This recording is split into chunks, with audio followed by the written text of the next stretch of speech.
सिखाया, तो पिता तुम्हें बंधन, मैंने किस्मत से तुम्हें पाया। मैं उठा कर सर चल पाऊं, इस लायक तुमने किया है, कहीं हाथ नहीं फैलाऊं, कुछ तुमने इतना किया है, मुझे जग की रीत सिखाई, मुझे धर्म का पाठ पढ़ाया।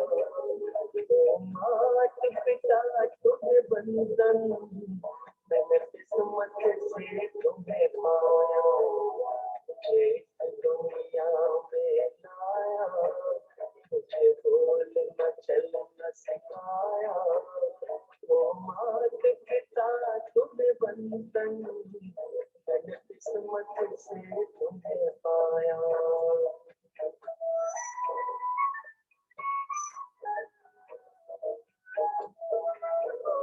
माँ बाप की आंखों से मैं आंसू बन के न गिरूंगा, माँ बाप का दिल जो दुखा दे, मैं ऐसा कुछ न करूंगा।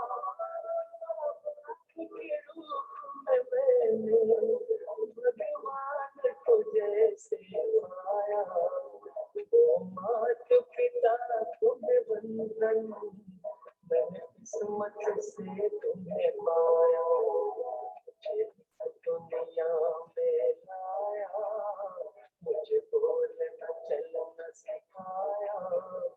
ओ मात पिता तुम्हें बंधन, मैंने किस्मत से तुम्हें पाया।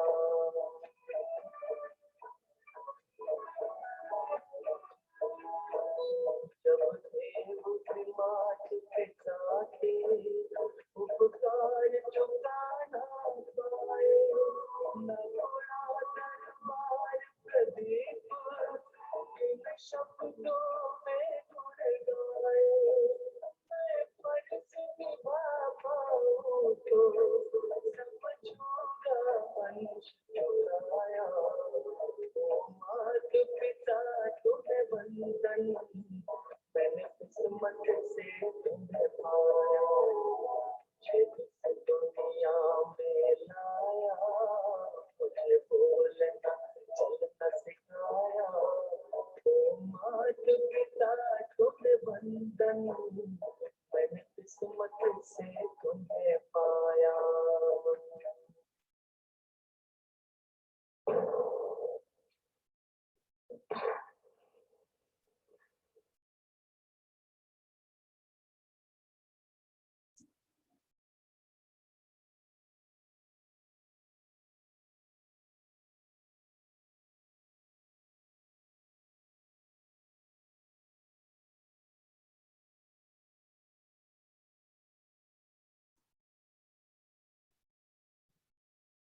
ओम शांति।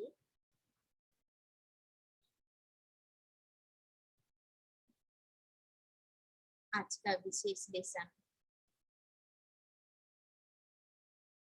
जीवन में महत्वपूर्ण विशेषताएं धर्म है और धर्म का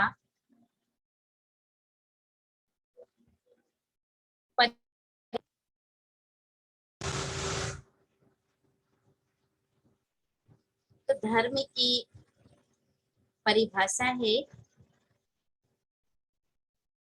कि देवी गुणों की धारणा, यही जीवन का सच्चा श्रृंगार है। देवी गुणों की धारणा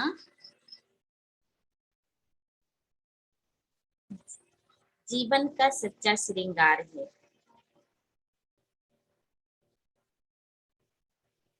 धर्म सभी का शांति है। शांति धाम के हम सभी आत्माएं रहने वाली हैं और शांति सबको प्यारी लगती है।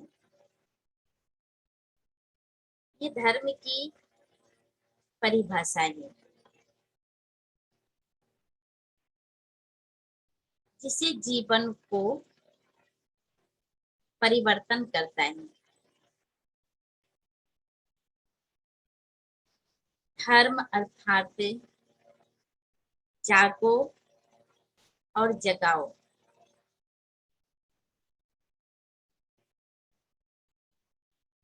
आत्मिक बल को जगाना ही धर्म है।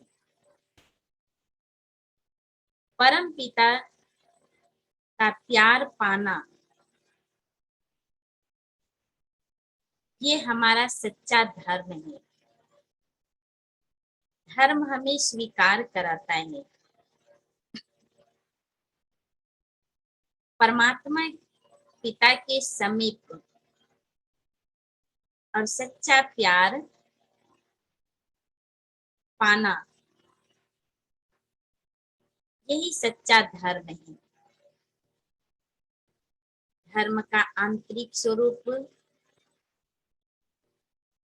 वास्तव में आध्यात्मिकता है। अब ये जान ले कि धर्म में पहले ताकत थी, आज धर्म कमजोर पड़ गई है। अब फिर से मौका मिला है कि आध्यात्मिकता का बल दे करके धर्म को ताकतवर बनाना।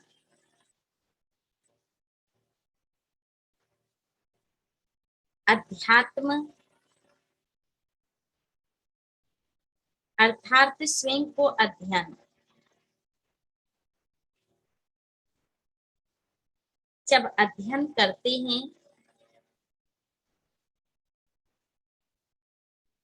तो आत्मिक ऊर्जा की प्राप्ति होती है। आत्मा की ज्योति जग जाती है।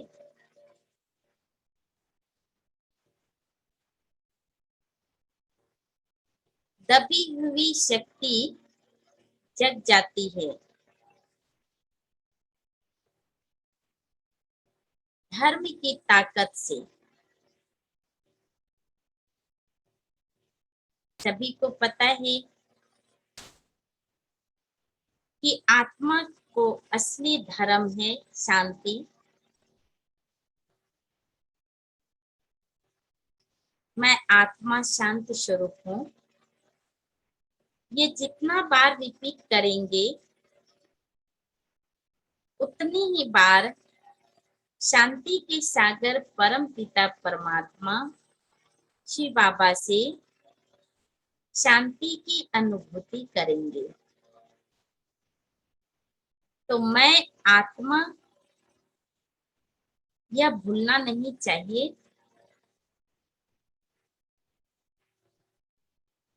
सुख शांति संसारिक साधनों में नहीं मिल सकता है। सुख शांति आंतरिक साधनों में मिल सकती है। इसलिए साधनों के पीछे पीछे जाने से आंतरिक शक्ति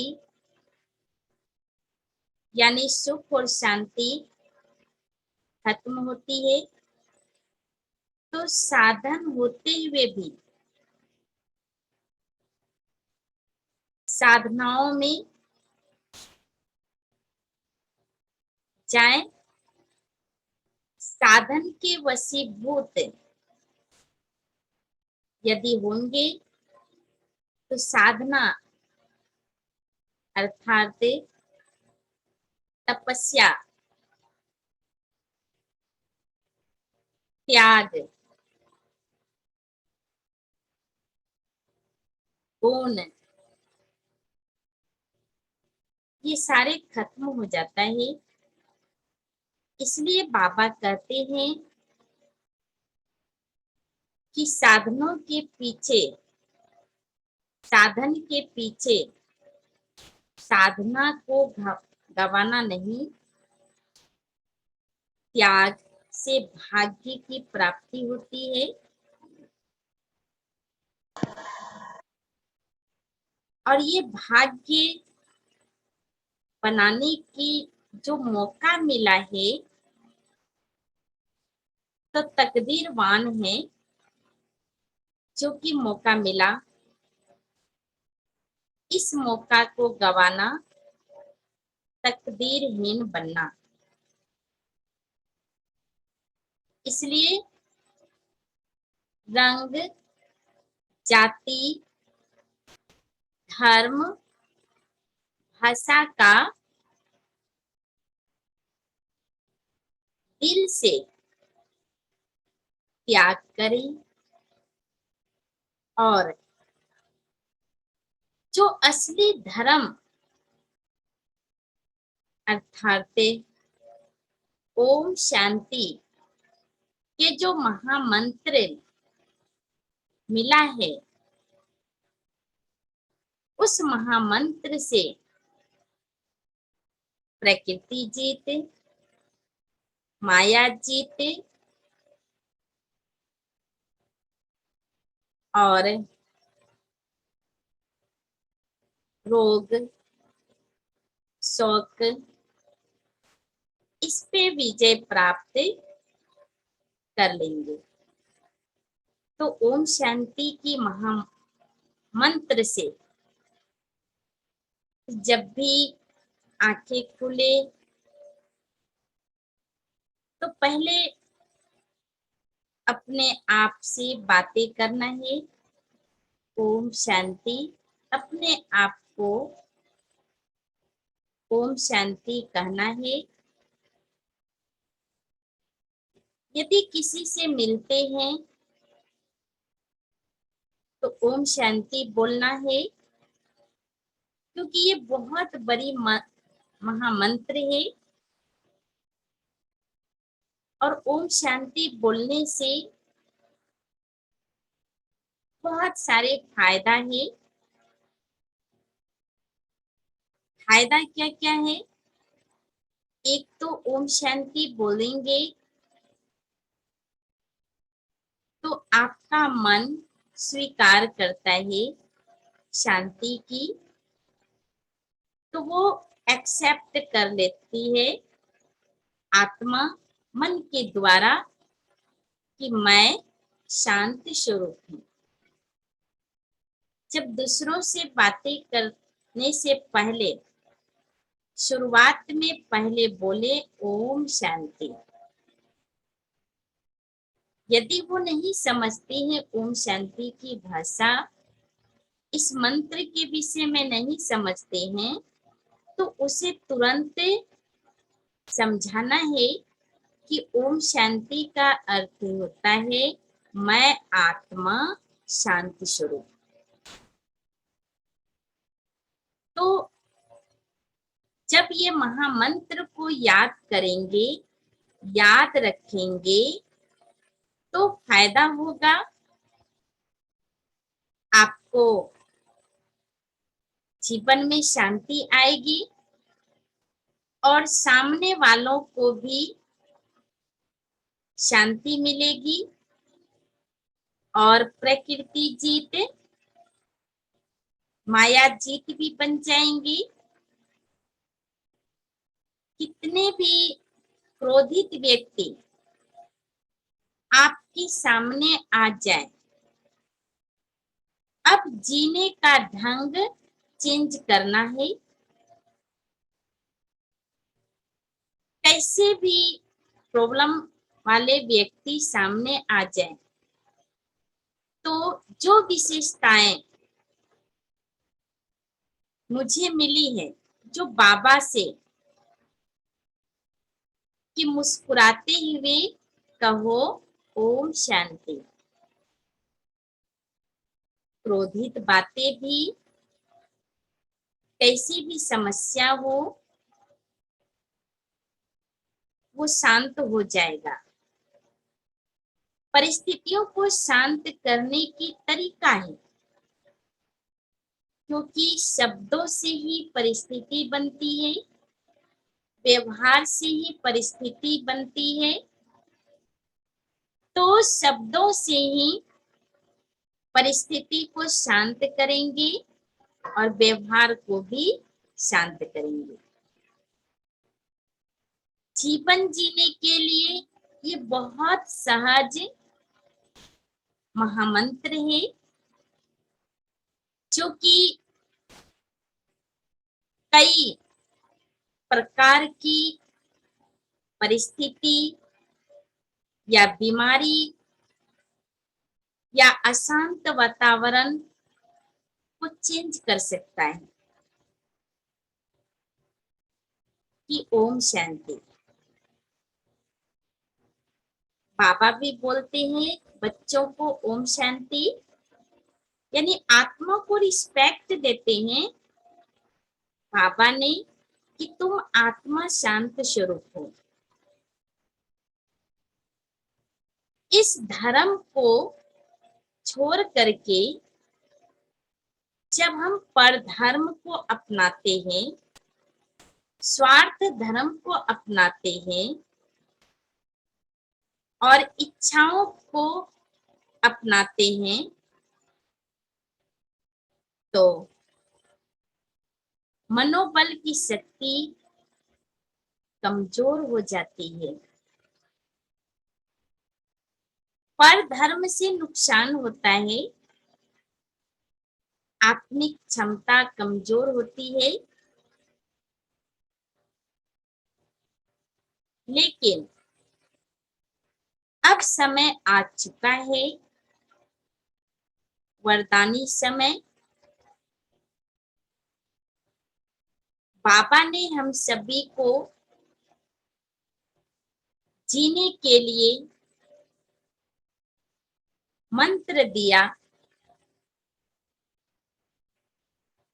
जिस मंत्र के लिए इतने दूर दूर तक जाते हैं तीर्थ यात्राओं पे, कि कहीं भी महात्माओं से आशीर्वाद मिल जाए। अनेक मंदिरों में जाते हैं कि कहीं भी परमात्मा की दर्शन हो जाए, किसी भी रूप में। ये आशा लगा करके जाते हैं, लेकिन आत्मज्ञान के सिवाय परमात्मा अनुभूति नहीं हो सकती है।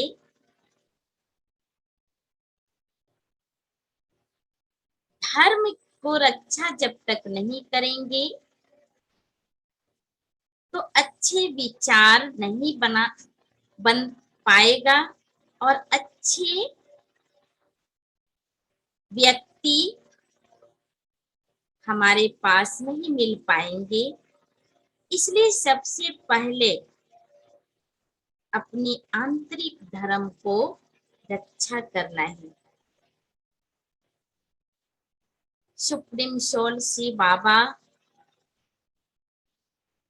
हमारी सोल को पावरफुल बनाने आए हैं। समय बीत रहा है, स्थिति चंचल होते जा रहा है, इच्छाएं बढ़ती जा रही है और अच्छाई खत्म होती जा रही है। पर अटेंशन देते हुए, त्याग भाव को लाते हुए, शुभ भावनाओं को तैयार करते हुए अपनी श्रेष्ठ सोच को परमात्मा पिता श्री बाबा से मिलन मनाना है, ताकि आने वाला समय और आने वाली विपत्तियां सभी को भविष्यवाणी पता है कि बड़ी दर्दनाक समय आएगा। इसलिए बाबा ने बहुत सुंदर कायदा सिखाया कि अपनी सोच को सुंदर बनाओ। बार बार बाबा रिपीट करते हैं। मुरली के माध्यम से, शिविर के माध्यम से, मुरली में जो 4 सब्जेक्ट बाबा ने दिया, ज्ञान, योग, धारणा और सेवा, ये राजयोग की 4 सब्जेक्ट जो दिया, ज्ञान भी सुनो। ज्ञान के साथ साथ योग करना अति आवश्यक है। योग तुरंत नहीं लगता है, अभ्यास जारी रहनी चाहिए।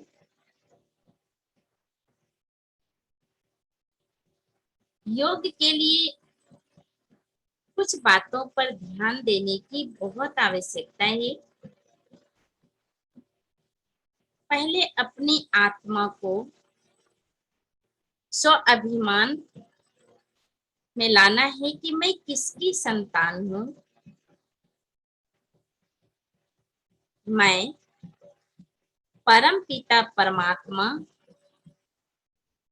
शिव बाबा की संतान हूँ। यह पक्का निश्चय कर ले।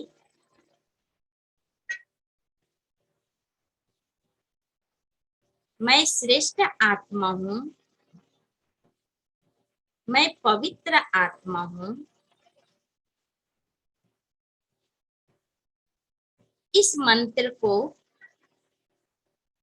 याद करते हुए शरीर से न्यारे होने की अभ्यास करना है कि शरीर हमारा रथ है, शरीर हमारा एक मंदिर है। मैं आत्मा इस शरीर को चलाने वाली हूँ। ज्ञान, योग, अब धारणाओं को जीवन में लाना है। धारणाओं में थोड़ी सी सात्विक भोजन का प्रयोग करें। अगर सात्विक भोजन नहीं मिलेगा तो मन बाबा के ओर नहीं जा पाएगा। एक खास बात बताने जा रही हूँ कि जब देखे होंगे, जब छोटे बच्चे होते हैं तो सर पे एक नर्म रहता है और सर्दी खांसी चाहे कुछ भी होता है तो सर पे तेल देने से उसका बच्चे को शांति मिलता है। इस पूरे शरीर में एक ही ऐसा चीज है जो कि ब्रेन के ऊपर बीच में, जिसको कि साधारण भाषा में बोलते हैं कि ऊपर का मस्तिष्क का नाम बताते हैं, तालु ऐसे कुछ बोलते हैं। वो बिल्कुल नरम रहता है और बच्चे जब तक श्वास लेते हैं तो वो भी ऐसे ऐसे चलता है। गौर करेंगे तो वो हर एक के पास है। जब सर में दर्द होता है, तेल लगाते हैं और दबाते हैं तो सर दर्द ठीक रहता है। वीकनेस, कमजोर महसूस करते हैं तो कहते हैं सर में तेल लगा लेते हैं तो ठीक रहता है। तो वो क्या है, ब्रेन से लेकर के यहाँ मस्तक तक एक सात्विक नस होता है जिसको कि ब्रह्मांड की शक्ति कहा गया है। ये नस जो है ब्रह्मांड की शक्ति है इस शरीर में, अर्थात अच्छे विचार लाने के लिए, अच्छे विचारों की ऊर्जा यहाँ से उत्पन्न होता है। जब हम भोजन शुद्ध करते हैं तो यहाँ से नस के द्वारा हमें इंजन हमें साथ देता है मन को। आप देखे होंगे और महसूस भी किए होंगे, आज की दिनचर्या में यदि किसी को याद करते हैं गहराई रूप से या कोई बातें सोचती हैं, जब आप नींद करते हैं, जब आप सोते हैं तो वो बातें सामने में आ जाती हैं। उसका रूप, रंग, सब चीज सामने में आ जाती है जिसको हम सोपन कहते हैं। क्यों? क्योंकि यहाँ से आत्मा संकेत देता है सोचने के लिए, तो जैसा वो सोचती है वैसा उसकी वृत्ति बन जाती है। और जब हम सोते हैं तो उसको सोपन के रूप में हम उसको देखते हैं सीन को, इस ब्रेन के द्वारा। इसलिए बाबा कहते हैं धारणा, धारणा करेंगे तो आत्म अनुभूति, परमात्मा अनुभूति होंगे। सबको परख सकते हैं, अभी क्या होने वाला है ये भी आप अनुभव कर सकते हैं। तो जब हम भोजन शुद्ध देते हैं तो नस में ब्लड बन करके नस में जाता है और नस हमें सपोर्ट करता है मन को, मन की तरंग को यहाँ ले आने से, यहाँ से फिर परमात्मा के पास जाता है। इसलिए हम इतना त्याग करते हैं, इतना तपस्या करते हैं, इतना भगवान को याद करते हैं, पर ना तो परमात्मा दर्शन होता है ना आत्म दर्शन होता है। इसका कारण यही है कि सही तरीका से हमने त्याग नहीं किया। थोड़ा सा अपने ऊपर ध्यान दे कि वो त्याग है जो कि परमात्मा के पास मन जाएगा तो आपका तन ठीक रहेगा, धन ठीक रहेगा और परिवार भी ठीक रीति से चला लेंगे। और चलाने के लिए बाबा की शक्तियों की आवश्यकता है, तो धारणाओं को अपनाएं जिससे जिससे कि हम उनसे, बाबा से बेमुख हैं। वो है धारणा जिसे कहते हैं लहसुन और प्याज। कई लोग कहते हैं कि हमने मांस मछली तो नहीं खाया, नहीं खाते हैं, लेकिन लहसुन प्याज तो फल है, इसके बिना कैसे रह सकेंगे। लेकिन लहसुन प्याज खाने से सिर्फ ज्ञान तक ही रहेंगे, ज्ञान तक ही रहेंगे, ज्ञान से ऊंचा नहीं जा पाएंगे। ज्ञान रहेगा लेकिन विघ्नों को टाल नहीं सकेंगे, परिस्थिति को खत्म नहीं कर सकेंगे। इसलिए ये शिव बाबा की डायरेक्शन है कि आत्मा को पवित्र बनाना है तो तामसिक भोजन का त्याग करो, राजा बनना है तो राजसिक भोजन करो, राजाओं की जैसा।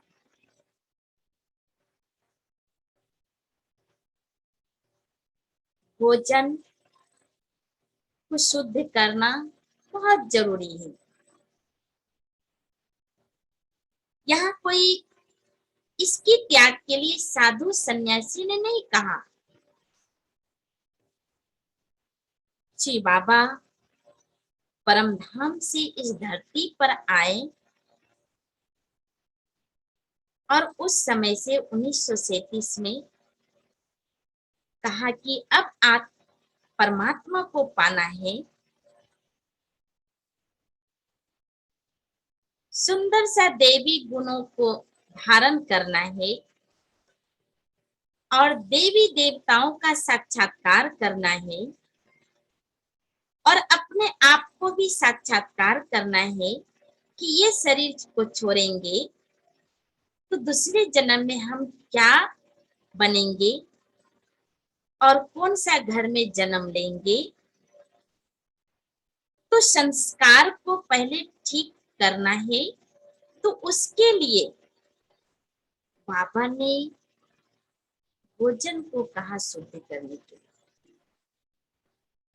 कई लोग डर जाते हैं कि ओम शांति में जाने से भोजन परिवर्तन होता है, लेकिन सबको आप संसार में पा लेंगे लेकिन परमात्मा को नहीं पा पाएंगे। पार्टी में, शादी में, समाज में इंसान को पा लेंगे, एक दूसरे को शारीरिक मदद कर देंगे, लेकिन याद रखें मानसिक मदद नहीं कोई कर पाएंगे और हमें मानसिक मदद की जरूरत है। और मानसिक को, मन को मदद एक बाबा ही दे सकते हैं, कर सकते हैं। तो बाबा की कहना यानी धर्मराज की कहना, बाबा से नहीं डरेंगे लेकिन धर्मराज से तो डरेंगे ना। धर्मराज कितनी बड़ी सजा देंगे। सच्चा योगी जीवन बन जाएगा, आनंदित जीवन बन जाएगा। थोड़ा सा धारणाओं को अपना लेंगे, आपका जीवन वैसा बन जाएगा जैसा आपने ख्वाब में कभी न कभी सोचे होंगे। हर एक की ख्वाब भी रहता है कि हम अच्छी माँ बने, अच्छी बहू बने, सबसे सुंदर लगे, सभी मुझे अच्छा कहे। अगर ऐसी ख्वाब है तो बाबा ने जो डायरेक्शन दिया, इंसान ने डायरेक्शन देंगे तो इंसान की बातों पर चलेंगे तो इंसान से इंसान का तक ही सहयोग मिलेगा, लेकिन जब भगवान की बातों को मानेंगे तो वो भाग्य बनाते बनाते आपके सारे परिवार को, समाज को तार देंगे। इस तरह से ज्ञान, योग, फिर घर में जो सेवा करेंगे वो सफलता प्राप्त होगी। अच्छा, ओम शांति।